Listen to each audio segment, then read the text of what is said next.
Olá pessoal, me chamo Rafael Constant, espero que todos vocês estejam bem e eu vou resolver a questão 5 da lista 12. Então o que diz a questão? É dada uma função f, o gráfico de uma função f de R em R, tá certo? Ele faz algumas perguntas a respeito desse gráfico. Então, observando o gráfico de f, que está no topo da página, o que a gente observa? Observa que além de ser contínua, um gráfico de uma função contínua, é também um gráfico de uma função suave, né? Ou seja, a f vai ser derivável em todos os pontos. Não tem nada do tipo aquilo que a gente costuma chamar de bico, que faz com que a função deixe de ser derivável. Também não tem nenhum ponto de descontinuidade, eu já observei que a função é contínua. A gente observa também que não tem nenhum ponto onde a inclinação seria de 90 graus, e aí é o típico ponto que a derivada também não existe. Então, a gente percebe, analisando o gráfico de f, que é uma função contínua, e mais do que isso, é uma função derivável em todos os pontos. Então, lembra que a primeira pergunta que ele faz, ele pede estime quantos e quais são os pontos críticos. Lembra que os pontos críticos são os pontos onde ou bem a função não é derivável, os pontos do domínio, onde ou bem a função não é derivável, ou são aqueles pontos em que a derivada existe e vale zero. No nosso caso aqui, como a função é derivável em todos os pontos, os únicos pontos críticos que podem aparecer é onde a derivada vale zero, tá certo? E quando é que a derivada vale zero? Lembra que a derivada ela mede o coeficiente angular da reta tangente. Então, se a derivada vale zero, significa dizer que o coeficiente angular da reta tangente vale zero. E, portanto, eu tenho o quê, pessoal? Eu tenho uma reta horizontal. A reta tangente será horizontal. Então, aí eu marquei os pontos onde a reta tangente é horizontal. Eu marco esses pontos analisando o gráfico, tá certo? Então, nesses pontos onde a reta tangente é horizontal, eu vou marcar as respectivas abscissas. Então, as retas tangentes estão aparecendo em azul aí no gráfico da figura, no topo da página. Eu vou marcar agora as respectivas abscissas. Então, eu observo que eu tenho 4 pontos onde a derivada vale zero, em que a reta tangente é horizontal. Então, esses vão ser os 4 pontos críticos da função, tá certo? A, B, C e D satisfazem a propriedade que a derivada em todos eles, a derivada de f em todos eles, vale zero. Tudo bem? Então aí, como é que eu faço para estimar esses pontos? Então eu vou fazer o seguinte, eu peguei essa mesma figura aí e dei um zoom aqui no meu computador, de forma que o segmento, vou estimar A primeiro, eu fiz de forma que o segmento no eixo X, unindo menos 1 a menos 2, tivesse tamanho 2 centímetros no meu papel. Tá? No caso aqui foi a tela do meu computador. Então, fazendo esse segmento tendo 2 centímetros, e aí poderia ser qualquer outra medida, o que a gente vai fazer aqui é uma espécie de proporção, né? Uma regra de 3, se você quiser. Então, quando eu faço o segmento que une menos 1 a menos 2, que tem tamanho 1, mas aqui no meu papel tem tamanho 2 centímetros, a distância entre menos 1 e A é 0,4 centímetros, tá? Então, eu vou usar isso para estimar A. O que eu tenho? A distância entre menos 1 e A, que vale menos 1 menos A, sobre a distância total do segmento, que é igual a sobre 1, né? Que é igual a 1, a distância total do segmento, porque é um segmento de tamanho 1, de menos 2 até menos 1 tem tamanho 1, é igual à distância do meu papel, que eu medi no meu papel, correspondente entre menos 1 e A, que é 0,4, sobre 2, que é a distância entre centímetros entre menos 1 e menos 2. Então, eu vou ter essa proporção aí que vai me dar o A, tá certo? Então, aproximadamente, porque eu estou colocando aproximado porque eu não sei de fato se essa distância é 0,4 centímetros. Eu tenho aí uma estimativa. Então, usando que 0,4 sobre 2 é 1 sobre 5, então eu tenho menos 1 menos A aproximadamente 1/5. Então, A é aproximadamente menos 1 menos 1/5, que é menos 1,2. E analisando aí também a figura no topo da página, eu vejo que faz sentido, né? O A aproximadamente realmente parece ser próximo de menos 1,2. De fato, pessoal, nem precisaria fazer conta, né? Porque vamos observar, se eu estou estimando que o comprimento total do segmento eu fiz com base em 2 centímetros, tá certo? Então se fosse 1 a distância, você divide 2 pela metade, né? Fica 1, a metade de 2 é 1, então você vai ter o quê? Você agora corrigiu, né? Para o tamanho, digamos, entre o tamanho real entre menos 1 e 2, que é 1 de fato. Então a distância entre A e menos 1 também vai cair a metade, vai ser 0,2, tá certo? Então a distância entre A e menos 1 sendo 0,2, de fato, o A vai ser o quê? Menos 1 menos 0,2, porque o A está à esquerda do menos 1, o A é igual a menos 1,2.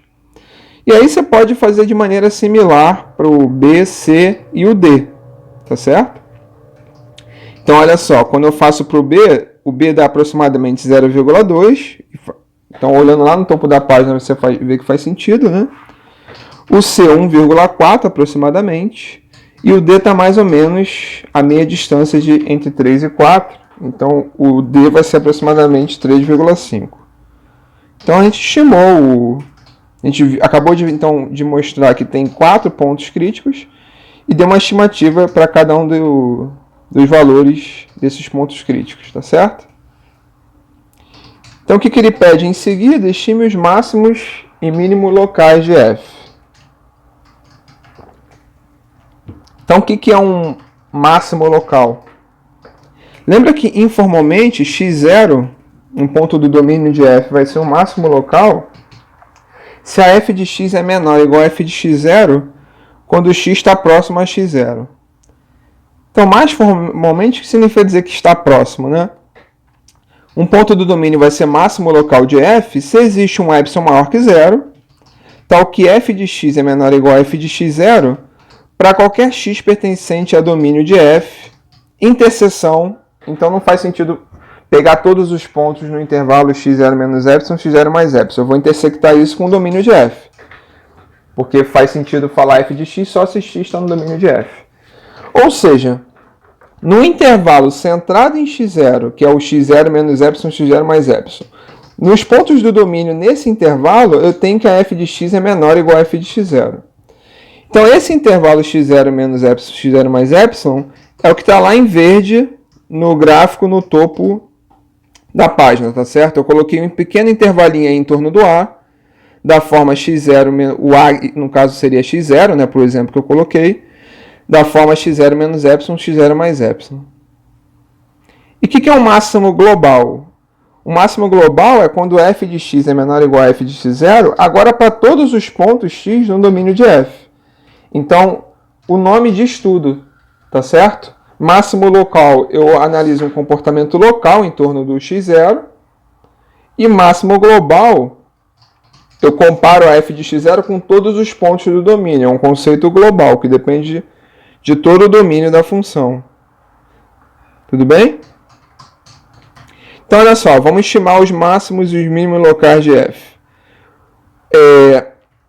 Os máximos locais, analisando o gráfico, é claro que eu coloquei eu relembrei aqui as definições de máximo e local e máximo global, mas a definição de mínimo local e mínimo global é parecida, né? Trocando o sinal das desigualdades. Então, por isso eu não escrevi.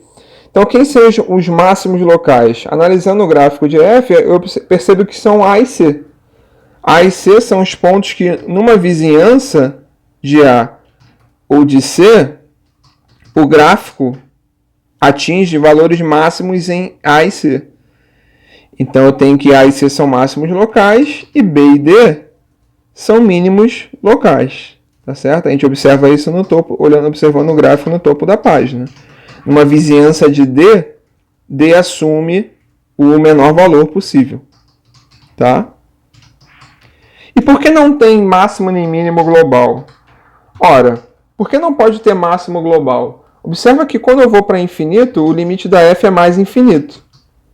Então não pode ter máximo global, porque se tivesse máximo global, teria que ter um ponto tal que f de um ponto x0, tal que f de x é menor ou igual a f de x0 para todo x no domínio.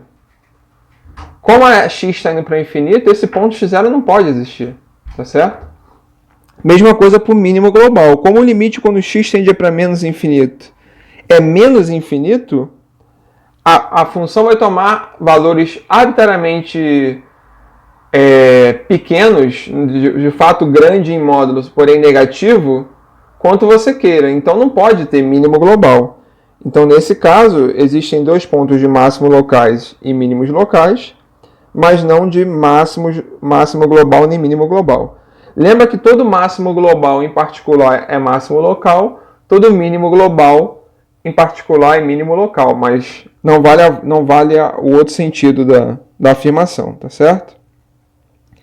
Vamos agora estimar os intervalos em que f é estritamente crescente ou estritamente decrescente. Esse é o item mais fácil, né? Analisando o gráfico, o que eu percebo? A f vai ser estritamente crescente de menos infinito até a, aqui que o gráfico está crescendo, né? De b até d volta também a crescer, e de d até mais infinito volta a crescer também. E onde é que é estritamente decrescente? De a até b, a função decresce, e de c até d, a função também decresce. E agora, finalmente, a última pergunta é se f pode ser um polinômio. E qual o menor grau que esse polinômio pode ter. Tá? A gente vai ver que sim, f pode ser um polinômio.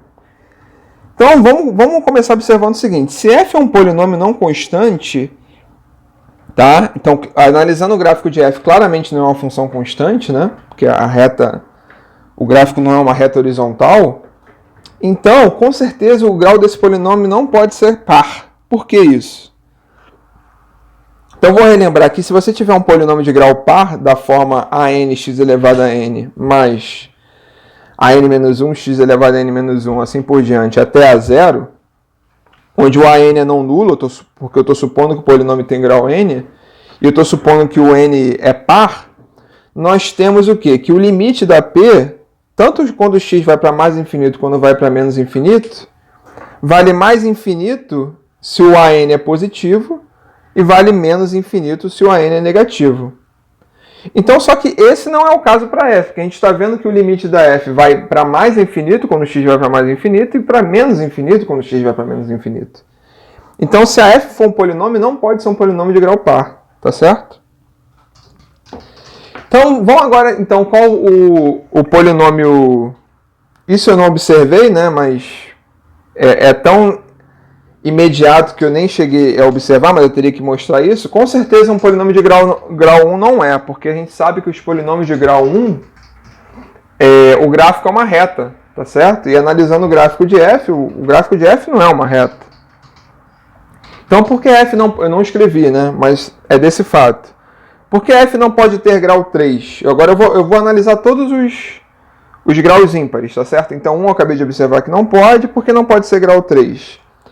Ora, porque se a f tivesse grau 3, a derivada dela, f um polinômio não nulo de grau 3, a derivada da f com certeza seria um polinômio de grau 2. Sendo um polinômio de grau 2, a derivada de f teria o quê? Duas raízes, no máximo, né? Poderia ter uma raiz dupla, mas vai ter duas raízes no máximo, ou poderia mesmo ter raízes complexas, tá certo? Então, de qualquer forma, sendo o polinômio a derivada de grau 2, se a f fosse de grau 3, a derivada teria no máximo duas raízes reais. Só que eu já sei que a derivada de f tem 4 raízes reais, que são os pontos críticos, a, b, c e d. Então, isso é uma contradição. Se eu supuser que a f tem grau 3, eu chego a uma contradição, porque eu sei que a derivada já tem 4 pontos, a, b, c e d, tá certo? E um polinômio de grau 2 não pode ter 4 raízes distintas, no caso aí, a, b, c e d. Então, f também não pode ter grau 3. Será que então pode ter grau 5? Tá? Seria o próximo passo a analisar? Vamos ver que sim. Tá certo? E aí você pode talvez estar estranhando, olha, Rafael, como é que a f tem grau 5? E aí, eu analisando o gráfico dela, eu estou observando que tem 3 raízes reais, tá certo? Vamos olhar analisar lá o gráfico lá no topo. Tem uma raiz entre menos 2 e menos 1, uma entre 2 e 3 e uma entre 4 e 5, bem próximo ao 4. O que está acontecendo aqui, pessoal? O que vai acontecer é que as outras duas raízes de f são complexos, são números complexos conjugados. Tá certo? Então, no caso, seria um polinômio de grau 5, a gente vai ver que vai ser um polinômio de grau 5 com 3 raízes reais. Isso pode acontecer. Então, olha só, vamos construir, eu vou dar uma ideia de vocês como construir esse polinômio de grau 5 aí, semelhante a f. Então, suponha que f é um polinômio de grau 5. Como a f' de A, f' de B, f' de C, f' de D é igual a 0, e nesse caso a f teria grau 4, eu sei que com certeza a f vai ter esse formato, f' de x igual a lambda x menos A vezes x menos B, vezes x menos C, vezes x menos D. Por quê? Porque se eu tenho um polinômio de grau 4, no caso a f', e eu tenho as 4 raízes, não tem jeito. Ele tem que ser um escalar lambda vezes x menos A, x menos B, x menos C, x menos D. Então eu já sei o formato da f' de x. Então eu vou esquecer o lambda, agora eu vou pegar a q de x igual a x menos A, x menos B, x menos C vezes x menos D. Lembra que eu tenho estimativas para A, B, C e D. Nós vimos que o A era aproximadamente menos 1,2, que dá menos 6 quintos. O B, 0,2, que é 1 quinto. E de maneira similar para o C e o D. Tá? Então, esse polinômio x menos A, x menos B, x menos C vezes x menos D, eu posso desenvolvê-lo. Então, desenvolvendo esse polinômio, vocês vão obter esse polinômio que está embaixo. X à quarta, menos 39 sobre 10x ao cubo, e assim por diante, tá certo? Então, agora eu vou procurar um polinômio. Observa, se eu tenho vou explicar para vocês onde eu quero chegar. Se eu tenho mais ou menos o formato da derivada, a menos da constante lambda da f, né? Porque eu já tenho as 4 raízes de f. Se eu tenho mais ou menos a derivada, então é natural eu querer integrar esse polinômio para achar essa derivada de grau 4. É natural eu querer achar um polinômio cuja derivada dele seja quem? Seja a f', tá certo? Então, olha só, se eu tomar aqui de x dessa maneira que está acima, então o linha que está embaixo é exatamente um polinômio cuja derivada é q de x. Eu acho que eu cheguei a falar o termo integrar até agora, porque é exatamente isso que a gente faz e vocês vão perceber quando nós estudamos integral, né? A integral é exatamente a antiderivada. Mas no caso aqui a gente não precisa de integral. Ó. Como é que eu chego nessa U de x? Vamos olhar o termo x à quarta. Pensa num polinômio cuja derivada seja x à quarta. Então você vai pensar em x à quinta sobre 5. Porque a derivada de x à quinta sobre 5 vai ficar 5x à quarta sobre 5, que vai ficar x à quarta. Mesma coisa o menos 147 sobre 25. Pensa num polinômio cuja derivada é ele. É o menos 147 sobre 25x. A derivada desse polinômio vai dar menos 147 sobre 25. Então, de fato, esse polinômio de x, a derivada dele é q de x, tá certo? Vocês podem verificar isso. E mais do que isso, qualquer polinômio cuja derivada seja q de x tem que ser o u de x mais uma constante. Todos os polinômios cuja derivada... Lembra que a derivada de constante é zero? Então, se você adicionar constante à vontade, aí, qualquer constante arbitrária u de x, a derivada continua sendo q de x, tá certo? Então, eu estou falando que a derivada de u de x mais uma constante arbitrária continua sendo q de x. Então, com isso eu tenho o quê? Se a f' de x, que é o lambda q' de x, né? Então, eu vou ter o quê? Aqui, desculpa, aqui está errado, né? No caso, é lambda... Deixa eu consertar aqui. A f' de x é lambda q de x, né? E aí saiu o contorno, mas não tem problema. Sendo a f' de x igual a lambda q de x, e como u de x é uma derivada da q de x, eu tenho que a f de x vai ser quem? Lambda u de x, que a derivada de lambda u de x é exatamente lambda q de x. Mais uma constante a derivada de u de x é q de x. Mais uma constante arbitrária. Só que como observem que a u de 0 vale 0, tá certo? A u de x não tem termo independente. Sendo a u de 0 vale 0, essa constante arbitrária necessariamente é o f de 0. Se você chamar isso aqui de c, e você fizer x igual a 0, vai ficar o quê? F de 0 é igual a lambda u de 0 mais c. Como u de 0 é 0, você vai obter que c tem que ser igual a f de 0, tá certo? Então, em resumo, melhor, antes de resumir, né? O f de 0 eu consigo obter através do gráfico. Olha lá no gráfico, ó, o f de 0 é aproximadamente 1,3. É esse ponto aqui, né? 1,3, ó. Que eu estou marcando no gráfico lá no topo da página. 1,3 que é 13 sobre 10. Então, quem sendo 13 sobre 10, e o f de 0 13 sobre 10, então a f de x vai ser lambda u de x mais f de 0, que fica lambda u de x mais 13 sobre 10. Então, o que isso representa? Se você analisar bem o que nós fizemos até agora, isso representa todos os polinômios de grau 5, tais que as derivadas têm zeros em A, B, C e D, tá certo? É o que eu escrevi aqui, ó. F' se anula em A, B, C e D, e vale 13 sobre 10 no zero. Então, analisando o gráfico de f também, olha, lá no topo da página, eu consigo obter o f de D, que é aproximadamente menos 4,5, que é menos 9 sobre 2. Como o polinômio u é conhecido, eu calculando o u de 7, lembra que o d é 3,5 aproximadamente, que é 7 sobre 2. Como o u de 7 sobre 2 é conhecido, porque o u é conhecido, se você fizer o cálculo, você vai obter u de 7 sobre 2, essa fração aqui, tá certo? Que eu estou marcando na parte de baixo da página. Então, da relação f de x igual a lambda u de x mais 13 sobre 10, substituindo x igual a 7 sobre 2, eu tenho lambda, que é 92.800 sobre 185.563. Isso dá aproximadamente 0,5 se você fizer a conta. Então, o que eu vou fazer por último? Eu vou escolher lambda igual a meio, que é um valor bem próximo do que eu acabei de achar, que é aproximadamente 0,5.